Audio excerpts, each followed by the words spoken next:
dalam Tuhan Yesus. Yang siap sama-sama katakan amin. Tepuk tangan yang meriah bagi Tuhan Yesus.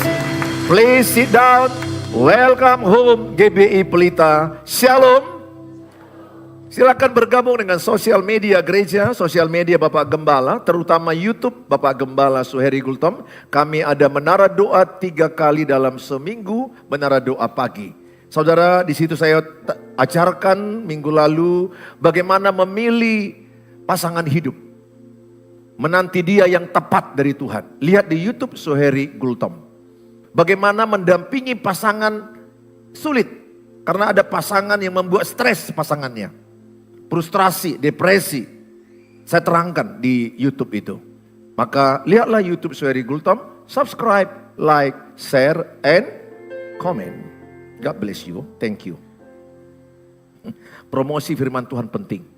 Ya, bukan hanya promosi Rexona yang penting. Walaupun Rexona penting, tapi lebih penting firman Tuhan. Hari ini tema kita adalah tema besar, aktivasi pemimpin muda. Tapi untuk ibadah kedua, saya beri tema melahirkan kepemimpinan setiap generasi. Saya rindu setiap generasi wake up, raise up, pemimpin, new leader. Saya berdoa sebagaimana Musa melahirkan Yosua, sebagaimana Paulus melahirkan Filemon, Titus, Timotius, sehingga saya pun berkeinginan dalam hidup saya, lewat hidup saya lahir new leader, pemimpin-pemimpin baru, generasi-generasi baru. Bukan hanya keluarga fisik saya, tapi keluarga rohani saya. Saya rindu melihat mereka orang-orang yang semakin hari semakin naik dipakai Tuhan. Dalam 2 Timotius 1 ayat 3 sampai 6, mari sama-sama kita membaca kuat 1, 2, ya. Aku mengucap syukur kepada Allah yang kulayani dengan hati nurani yang murni, seperti yang dilakukan nenek moyangku. Dan selalu aku mengingat engkau dalam permohonanku, baik siang maupun malam. Dan apabila aku terkenang akan air matamu yang kau curahkan, aku ingin melihat engkau kembali supaya penuhlah kesukaanku. Sebab aku teringat akan imanmu yang tulus ikhlas, yaitu iman yang pertama-tama hidup di dalam nenekmu Lois dan di dalam ibumu Eunike. Dan yang aku yakini hidup juga di dalam dirimu. Karena itu kuperingatkan engkau untuk mengobarkan karunia Allah yang ada padamu oleh penumpangan tanganku atasmu. Sebab Allah, sampai 6 saja. Saudara, kalau kita lihat pada ayat yang kelima, Timotius punya ibu namanya Eunike. Eunike adalah orang Yahudi. Jadi papanya orang Yunani, mamanya orang Yahudi. Lahirlah Timotius. Timotius punya mama Eunike, orang Yahudi. Sekali lagi papanya orang Yunani, orang yang tidak percaya. Tetapi Eunike memberi teladan, mendoakan terus anaknya Timotius supaya melayani Tuhan dengan hati yang murni. Dan generasi di atas Eunike, nama nenek Timotius adalah Lois.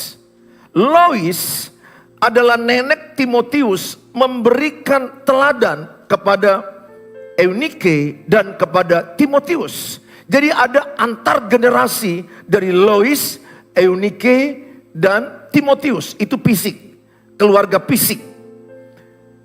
Keluarga rohaninya adalah mentornya Timotius adalah Paulus. Paulus dia semakin tua dan semakin sadar bahwa dia semakin mendekati kematian.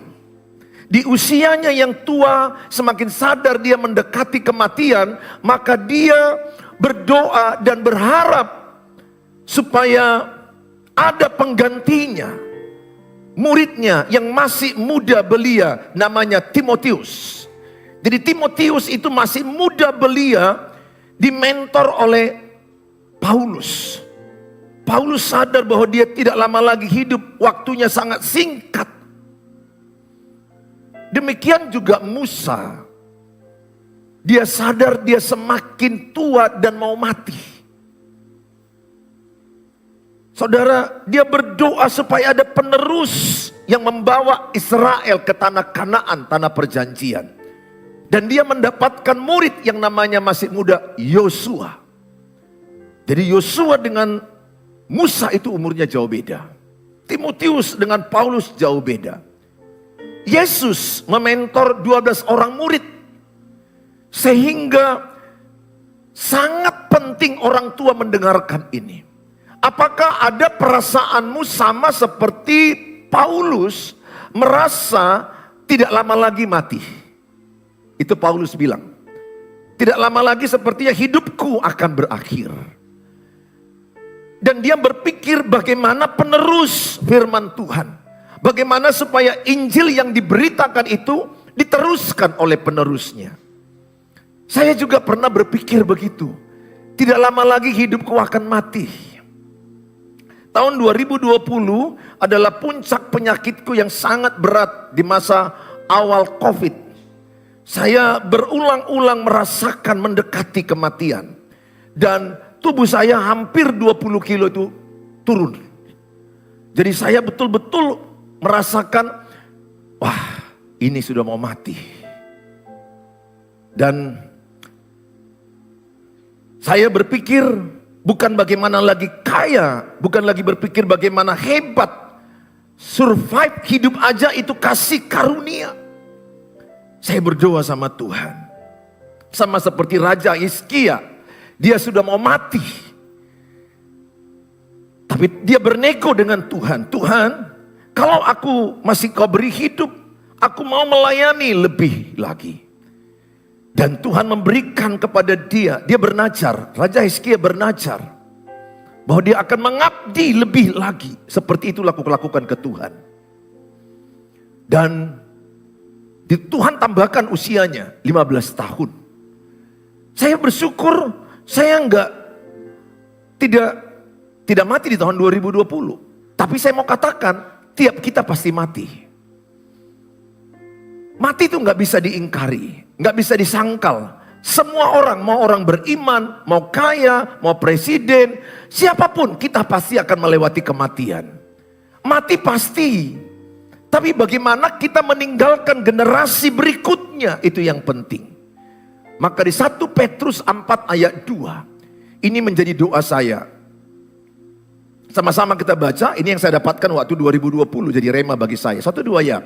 Supaya waktu yang sisa jangan kamu pergunakan menurut keinginan manusia, tetapi menurut kehendak Allah. Jadi waktu itu Tuhan bicara di hatiku lewat ayat ini. Maukah engkau di waktumu yang sisa, kalau kau masih hidup ku kasih 2020 ini, 2021, 24, menjelang ini 25 dan seterusnya. Maukah engkau hidup hanya untukku? Saya bilang sama Tuhan, sangat mau Tuhan. Jadi kalau saya sekarang ini hidup, saya nggak mungkin lagi menyangkali panggilan Tuhan. Maka saya bisa katakan kesungguhan saya melayani Tuhan sangat berlipat ganda. Karena aku tahu, aku sudah bernajar kepada Tuhan. Dan aku tahu di tahun itu aku sudah harus mati. Di sisa hidupku ini pakai aku jadi berkat. Dengan cara apa? Dimulai daripada anak-anakku. Dimulai daripada keluarga fisikku. Saya mau hidup bagi Allah. Saya tidak lagi mau hidup bagi dunia. Berapa banyak di antara saudara yang pernah berpikir sama kayak saya, sepertinya waktu aku sakit di waktu itu harusnya mati aku. Pernah gak ada pengalaman sakit berat, tapi rasanya lebih dominan pikirannya, aduh ini sepertinya akhir hidup. Siapa pernah di antara saudara naik pesawat, pesawatmu goyang, dan sepertinya pesawat itu akan jatuh. Kemudian biasanya di dalam pesawat itu kita akan berdoa, karena sudah mau jatuh. Dan kita berdoa, Tuhan, kalau aku selamat, aku mau sungguh-sungguh. Pernah seperti itu? Saya pernah. Biasanya kita setelah selamat lupa dengan doa itu. Untunglah Tuhan maha baik, maha kasih. Waktu pesawat goyang, begitu. Dan begitu juga yang kejadian waktu tsunami 2004. Tsunami 2004. Semua orang ketakutan waktu itu. Di Medan, waktu itu ada isu yang berkata bahwa ombak belawan naik.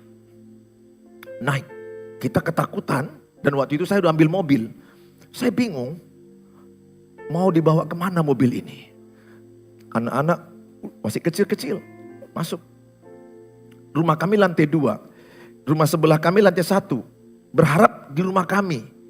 Kena lantai 2. Kalau tidak pun gentengnya.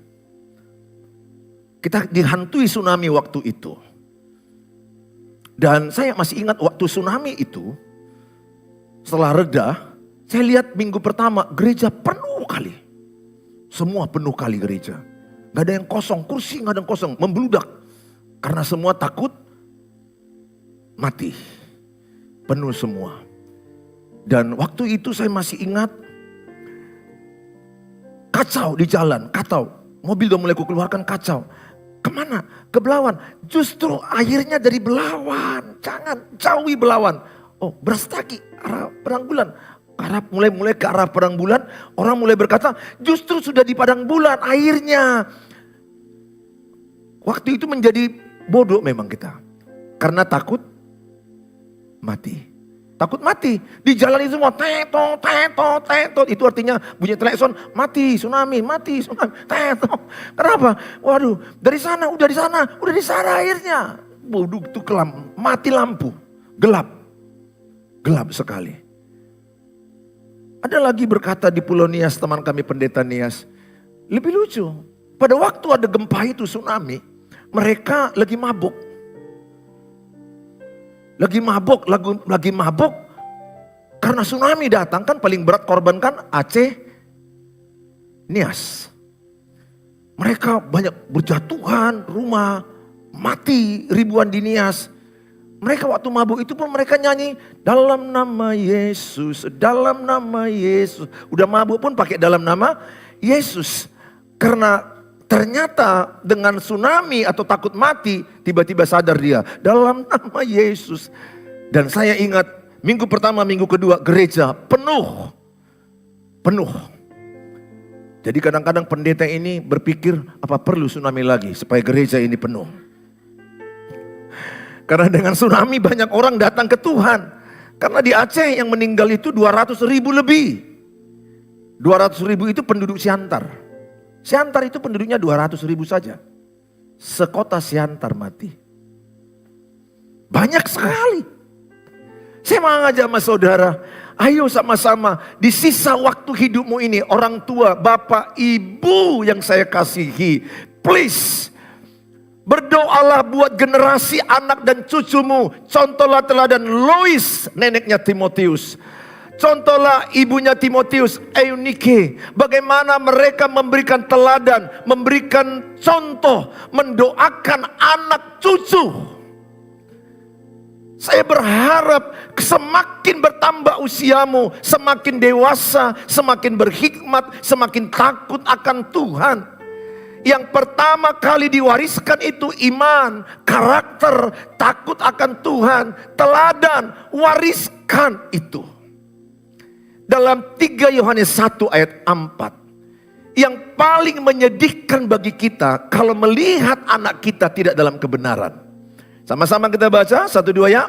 Bagiku tidak ada sukacita yang lebih besar daripada mendengar bahwa anak-anakku hidup dalam kebenaran. Sukacita orang tua adalah yang terbesar adalah ketika melihat anak cucunya hidup dalam kebenaran.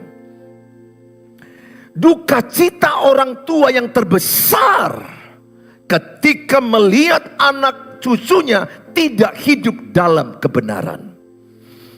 Ingat, sukacita orang tua bukan melihat anaknya pejabat semua. Bukan melihat anaknya hartanya kaya-kaya. Apa arti saya seorang ayah, seorang ibu pergi ke rumah Hani, ini boruku. Kalau rumah tangganya berantakan.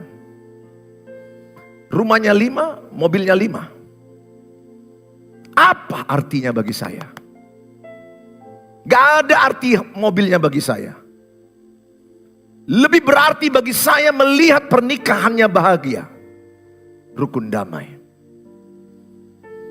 Itu lebih bahagia. Sukacita ayah ibu melihat anak-anaknya. Sukacita anaknya melihat ayah ibunya, kakek neneknya.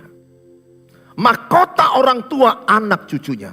Mahkota anak-anak orang tua dan kakek neneknya. Saudara, ini penting sekali supaya setiap saudara, ayo. Saudara mulai sekarang masih ada waktu. Jangan main-main. Karena saya melihat ada orang udah punya cucu pun masih selingkuh. Ini yang saya layani di YouTube. Keluarga saya yang di YouTube. Bapak-bapak udah punya anak, punya cucu. Masih memikirkan nafsu. Masih memikirkan perzinahan. Apa yang akan diwariskan kepada anaknya, cucunya? Ini yang menyedihkan bagi saya. Bahkan saya bilang sama istri saya janji sama istri saya dan sama anak-anak saya, satu kata pun tidak ada kata yang membentak istri saya sama anak-anak saya bertahun-tahun. Kenapa saya lakukan itu? Karena saya menebus kesalahanku. Karena saya mengejar ketertinggalanku. Karena dulu aku pernah membentak dia. Dan dulu aku pernah membentak anak-anakku. Saya gak mau lagi. Saya tidak sempurna, tapi itu tekadku. Karena lain tegas boleh. Bentak itu kasar maksudnya. Saya masih ingat bagaimana kami bentak-bentakan. Ingat, Yakobus 3:16. Suami istri yang berantem, pastilah suami istri yang sombong. Kesombongan awal kehancuran. Kesombongan awal daripada kekacauan pernikahan. Maka kalau saya sombong, dia sombong, kami akan berantem terus. Maka kalau menikah mau bagus, matikan egois. Ego itu harus diinjak. Gak perlu hitung-hitungan. Dia aja menang, aku kalah. Dulu saya begitu. Saya pernah dipanas-panasi pelayan gereja. Pelayan gereja, long time ago. 20 tahun yang lalu, mereka masih kecil. Pelayan gereja menghadap ke saya. Pak Gembala, saya sedikit masukkan. Oh silakan. Saya melihat pernikahan Bapak. Bapak itu kayak DKI. Kupikir aku dari Sumut, Sumatera Utara. Kenapa kau bilang dari DKI? Maksudnya Pak Pendeta, Bapak itu dipimpin istri, dikuasai istri. Ini istriku. Dipimpin istri, dikuasai istri. Maksudmu? Aku lihat pendeta lain. Dia yang menguasai istrinya. Ingat, dalam pernikahan bukan menguasai dan dikuasai. Dalam pernikahan saling mengasihi, saling menghormati. Dia ada salah di situ. Terus, ya kalau bisa sekali-sekali kasih pelajaran sama Ibu Gembala. Setahu aku dia udah banyak belajar. Maksudnya pelajaran entah marahi gitu loh. Oh, oke, terima kasih. Lama pergi waktu istriku dengan aku bertengkar. Waktu bertengkar biasanya aku gak terlalu semarah itu.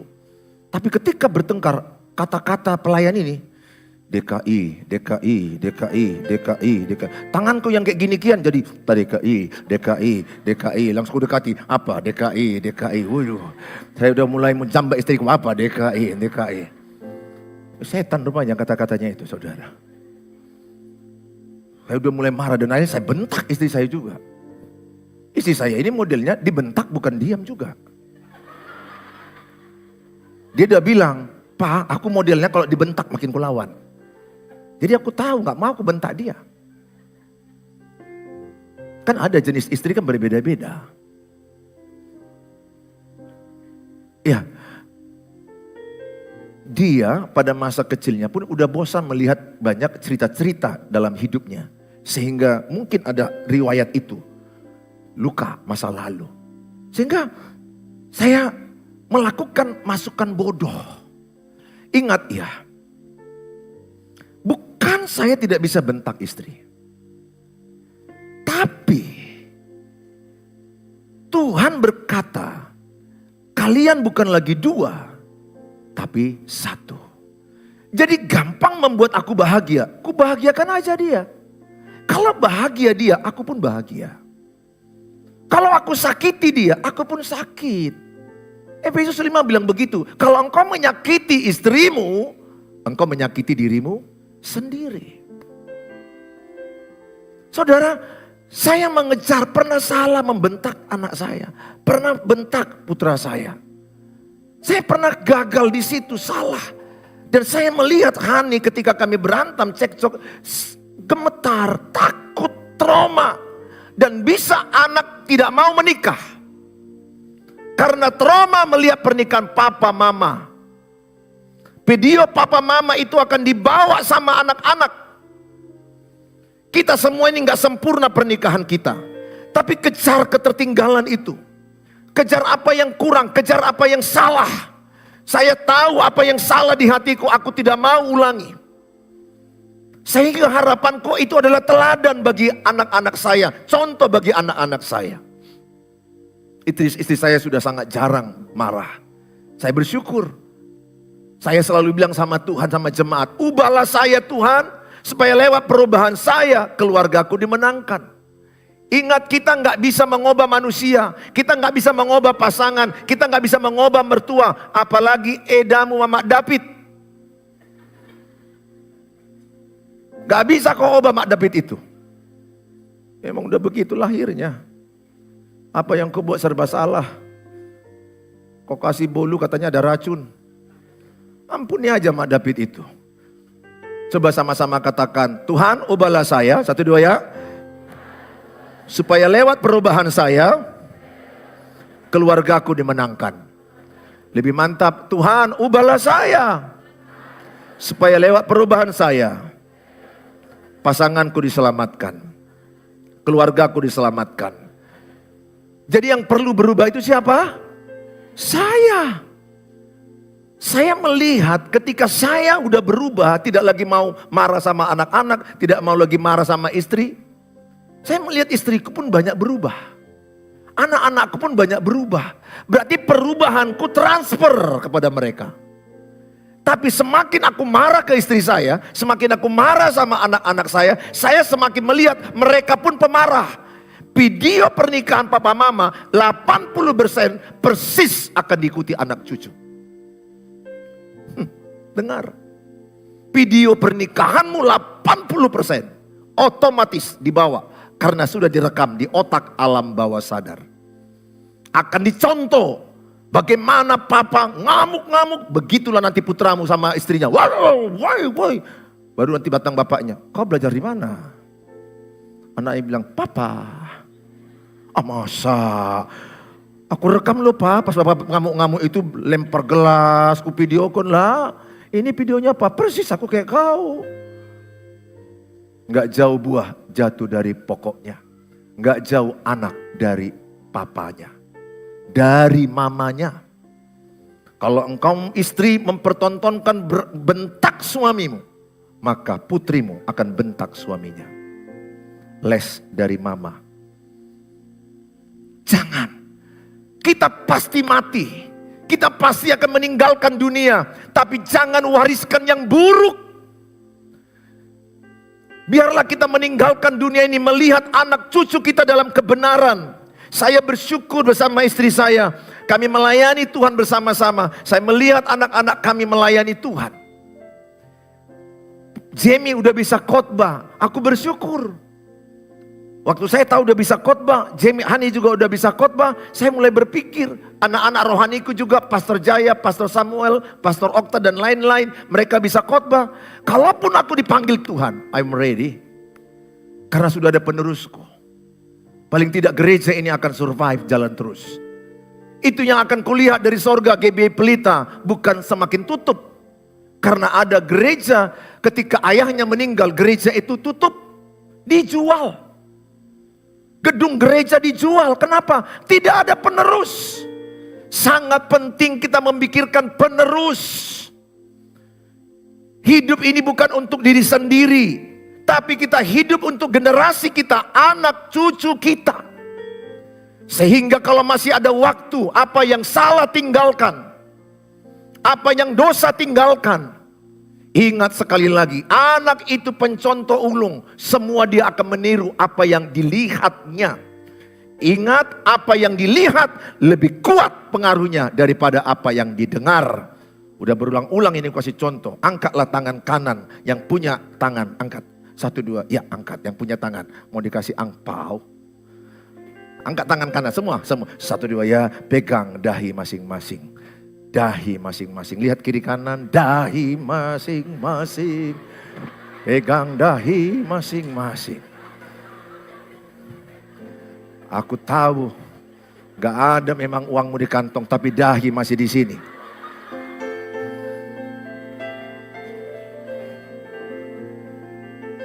Saya bilang tadi apa? Dahi. Saya pegang apa? Dagu. Mana yang menang? Dahi kan? Dahi ini kau pegang, padahal salah. Padahal harusnya yang kau pegang harusnya dahi tapi dagu. Yang didengar itu saya bilang tadi pegang dahi. Yang saya tontonkan dagu. Artinya apa? Kalau anakmu melihat engkau merokok, terus bapak bilang sama anaknya, jangan merokok. Jangan merokok. Anaknya melihat bapaknya sambil merokok pula itu. Jangan merokok. Jangan merokok. Baru ditunjukkan bapaknya. Lihat ini, baca. Rokok dapat menimbulkan sakit jantung, kanker, impotensi. Mati kau. Lihat gambar tengkorak. Hah? Mati kau? Anaknya bilang, nah gila mah bapak namanya. Dia bilang jangan merokok, mati nanti, sakit jantung, kanker. Tapi dia merokok.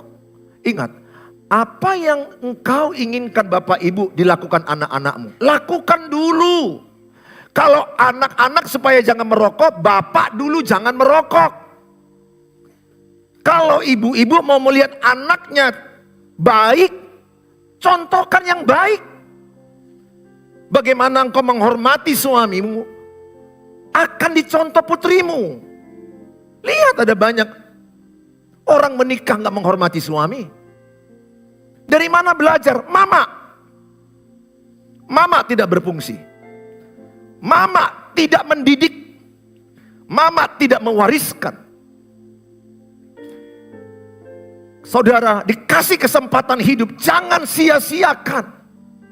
Yang pertama, apa yang kita lakukan? Doa dan impartasi.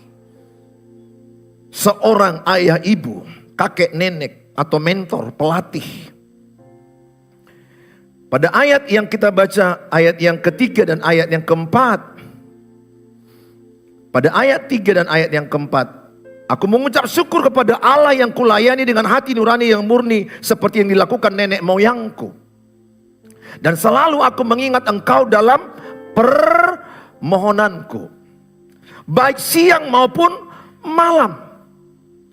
Dan apabila aku terkenang akan air matamu yang kau curahkan, aku ingin melihat engkau kembali supaya penuhlah kesukaanmu. Ayat 3b dikatakan, Paulus mendoakan Timotius siang dan malam. Kami berdua Bapak Ibu mendoakan Hani siang dan malam. Saya selalu tumpang tangan mereka sejak kecil, mendoakan mereka. Ini selalu saya tumpang tangan di kepalanya. Ingat, nenek doakan cucumu. Boleh kasih mainan, boleh kasih uang, tapi penting mendoakan. Supaya jangan lari. Ya. Doakan. Dari kecil, sejak dia mulai lahir. Cuma lebih besar ini kepalanya. Kudoakan terus. Terus ini kudoakan. Ikut keponakan-keponakanku. Kalau keponakanku datang, langsung kepalanya langsung masuk ke mobil. Karena tahu Bapak udahnya suka mendoakan. Karena ada kuasa. Ayat 6, itu yang dilakukan oleh Paulus. Ayat 6 dikatakan, karena itulah kuperingatkan engkau untuk mengobarkan karunia Allah yang ada padamu oleh penumpangan tanganku atasmu. Anakmu masih kecil, doakan terus. Ada kuasa, doakan terus. Anakku jadi kepala, anakku naik, anakku diberkati, anakku hamba Tuhan, anakku berhasil, anakku menjadi hebat, anakku menjadi orang yang diberkati Tuhan. Pernikahannya diberkati siang dan malam. Ada kuasa. Yakobus 5:16, doa orang benar sangat besar kuasanya. Doakan. Makanya punya waktu berdoa, doakan siang dan malam.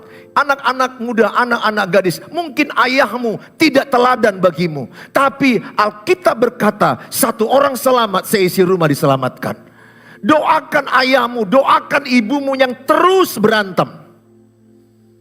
Yang mungkin sudah pisah-pisahan. Ada doa yang berkuasa. Doakan. Ada power dalam doa. Pesanku sama saudara, banyaklah berdoa.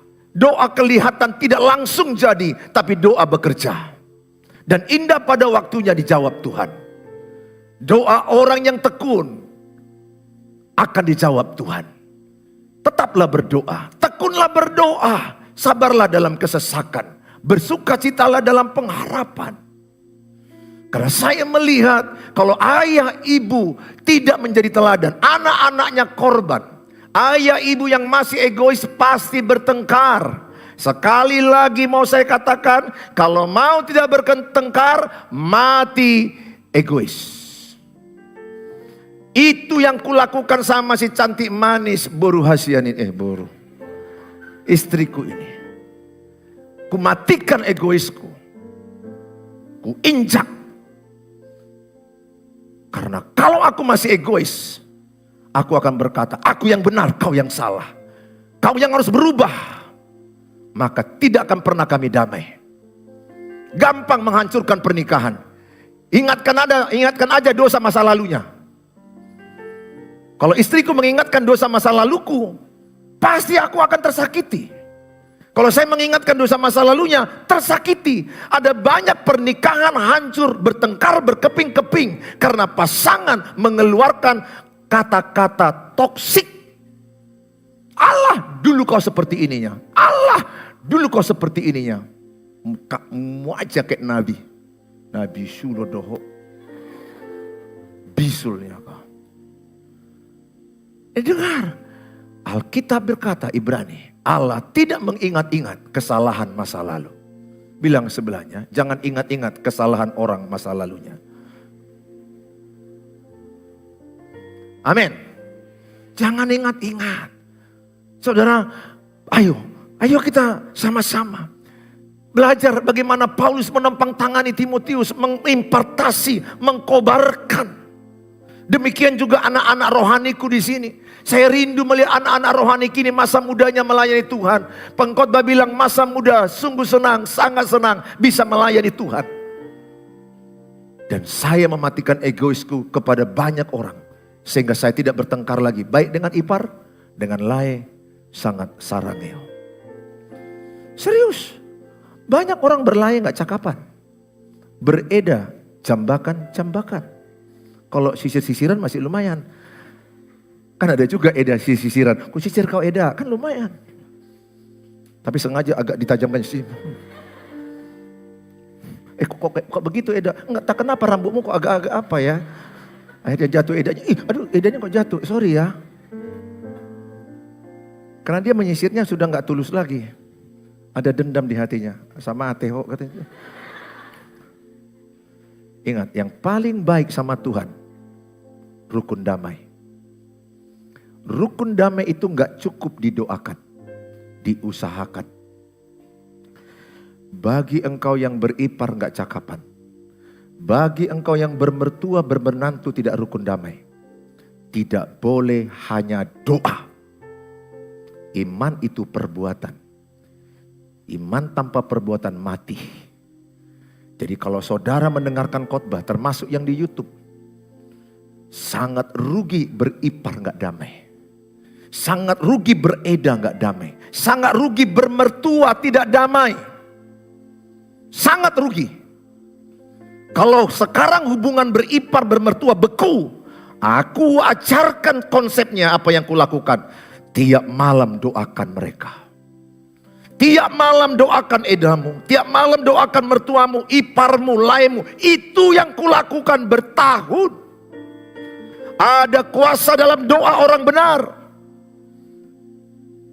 Awalnya ada rasa marah, awalnya ada rasa tersinggung, awalnya ada rasa kecewa, benci, malas ketemu. Kutanya sama saudara, kalau saudara ketemu dengan orang yang dibenci kan malas. Apalagi disuruh pula makan satu meja. Oh Tuhan, lihat ayam itu kayak hidup, betul nggak? Oh Tuhan. Gelisah kita kan. Dengan orang yang nggak enak. Mana enak makanan? Ingat, bukan makan apa, tapi makan dengan siapa? Itu yang saya lakukan bertahun. Saya melihat Tuhan bekerja. Dengan lay saya sangat bagus. Dengan pariban saya sangat bagus. Baik dengan abang saya, dengan kakak saya. Kalaupun ada perbedaan-perbedaan itu biasa, tapi hubungan dekat. Bisa ketemu, bisa makan sama. Itu yang saya lakukan. Paling penting adalah bagian saya dulu. Saya tidak maksa mereka berubah. Ingat, kita tidak bisa mengubah manusia. Kita tidak bisa mengubah orang lain. Kita tidak bisa mengubah mertua. Kita tidak bisa mengubah Eda. Kita tidak bisa mengubah tetangga. Kita tidak bisa mengubah anak-anak. Kita tidak bisa mengubah jemaat. Kita hanya bisa berdoa. Berdoa dan berbuat baik. Saya rindu sekali saudara pulang dengan membawa doa. Doakan tiap hari orang-orang yang kau cintai. Lihat, Allah bekerja dalam doa. Tuhan memberkati. Apalagi suami istri berdoa. Matius 18 ayat 19-20. 2-3 orang bersehati. Bersepakat meminta, Tuhan membelanya. Mana tahu ada anak narkoba. Ada anak yang free sex. Ada anak yang hidup melawan Tuhan. Tidak mengenal Tuhan. Doakan. Tangisi. Puasakan. Air matamu akan ditampung di kirbat Tuhan. Paling sedih ketika orang tua melihat anak-anaknya hancur. Pernikahan anaknya hancur. Hidup mereka hancur. Makanya itu yang saya kejar. Saya bilang sama istri saya sama anak-anak saya. Izinkan aku mengejar ketertinggalanku. Izinkan aku mengejar kesalahanku. Menebus kesalahan masa laluku. Di sisa waktu hidupku ini. Aku tidak tahu besok aku mati atau hidup. Kalau aku hidup. Aku mau berbuat terbaik bagi Tuhan. Bagi istriku. Pendusta aku berkata mengasihi Tuhan. Tapi aku tidak mengasihi istriku.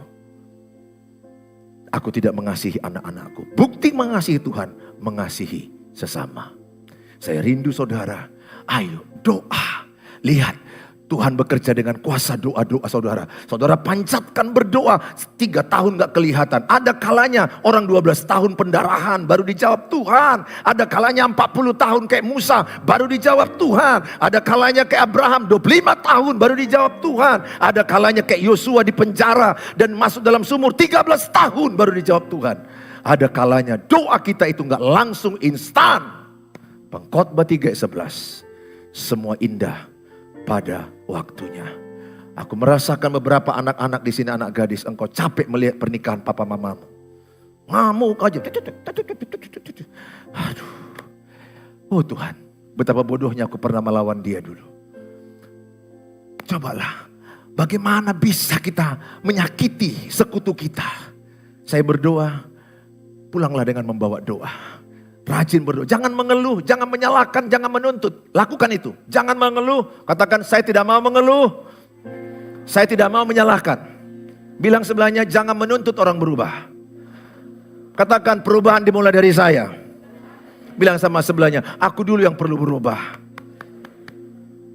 Amin. Kan enak ya kalau gitu ya. Aku bilang sama istriku, aku dulu yang perlu berubah. Istriku bilang, enggak, aku dulu. Terus anak-anakku bilang, enggak, aku dulu pak, aku dulu. Wah surga itu. Betul? Tapi bayangkanlah kalau di rumah kami yang ruko itu. Ada lagi buru kami Siapu dan Miko berukultom. Anabul. Biang. Anjing. Ya contoh aja lah. Enggak ada borunya tapi kami angkat. Jadi anak angkat. Bayangkan kalau kami berlima di situ. Berampat lah. Saling menuntut. Saling menuntut. Kau yang salah, kau yang salah. Istriku bilang, enggak, kau. Perhatikan baik. Ketika aku menyalahkan istri, istri menyalahkan anak paling besar menyalahkan adiknya, adiknya akan menyalahkan kucing, kucing akan menyalahkan tikus, tikus akan menyalahkan kecoa, kecoa akan menyalahkan rumah itu nggak damai, kejar-kejaran. Kecoa pun bilang, jadi aku korbannya.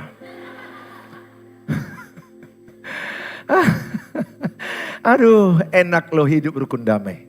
Barulah ku nikmati Mazmur 133 itu. Ayat yang berkata, sungguh alangkah baiknya dan indahnya apabila saudara hidup rukun damai.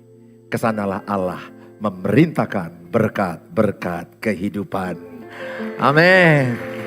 Sekali lagi saya katakan, untuk rukun damai tidak cukup hanya doa. Doa dan berusaha. Jadi kalau ibu, jangan dulu naik kalian ya. Udah terasa aku udah ada mau naik ya. Tunggu perintahku.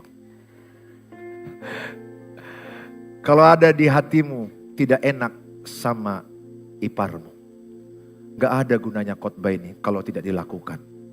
WA dia. Mak Ramces. Shalom Mak Ramces. Maaf, aku telah pernah salah sangka, aku salah samamu.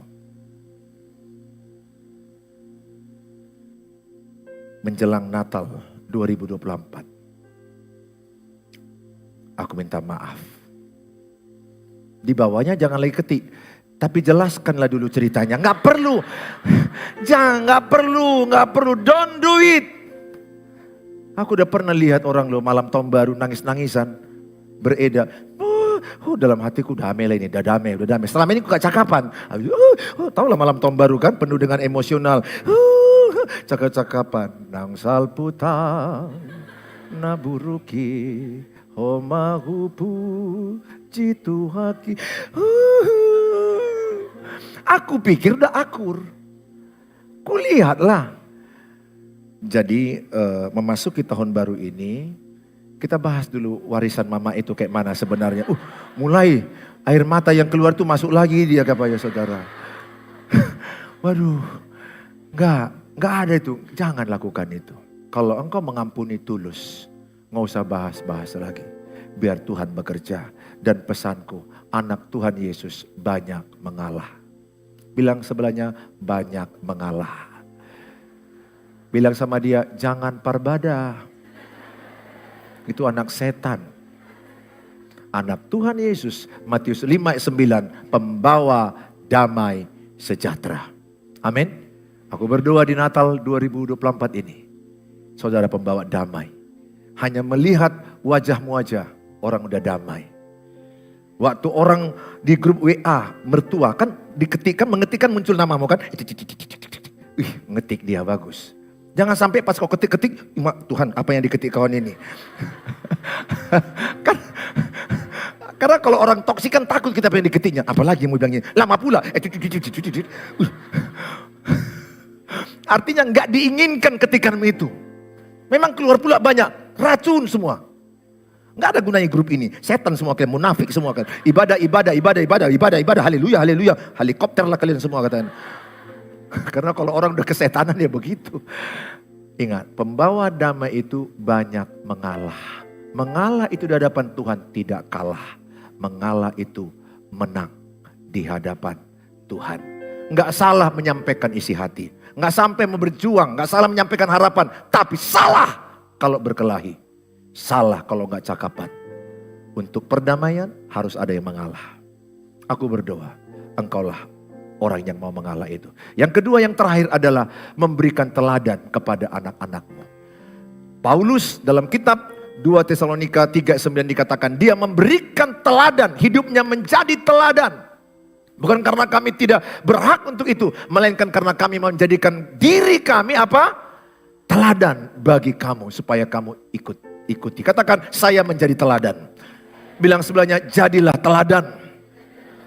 Amin. Jadi istriku dengan saya harus jadi teladan pernikahan bagi anak-anak kami. Pernahkah kami hancur? Pernah. Bahkan mau cerai. Di titik terendah kami membangun pernikahan kami kembali. Anak Tuhan jatuh 9 kali, bangkit 9 kali. Jatuh 7 kali di Alkitab, bangkit 7 kali. Never give up. Tidak ada pernikahan yang sempurna. Hanya Yesus yang sempurna. Tidak ada suami sempurna, tidak ada istri yang sempurna. Kami berjuang, bangkit, menata ulang pernikahan yang hancur. Bangkitlah demi anak cucu kami. Sehingga ketika kami nanti punya cucu, udah mau punya cucu, bulan 4 dia akan menikah tahun 2025. Berarti sudah mulai persiapan opung. Belum lahir memang kan, tapi udah kupersiapkan hatiku opung. Opung tagor. Opung boru tagor. Opung tagor boru.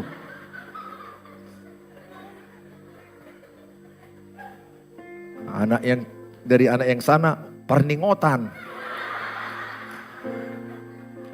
Supaya diingat firman Tuhan. Aku udah lihat orang yang punya cucu lebih sayang ke cucunya. Betul ya opung ya. Yang sudah opung, cucunya itu lebih diperhatikannya. Sehingga aku ingin mewariskan kepada cucuku bagaimana suami yang mengasihi istrinya.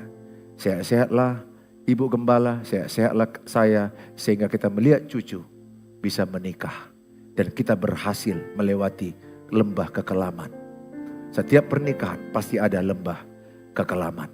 Tapi pemenang tidak boleh menyerah. Tepuk tangan bagi Tuhan Yesus.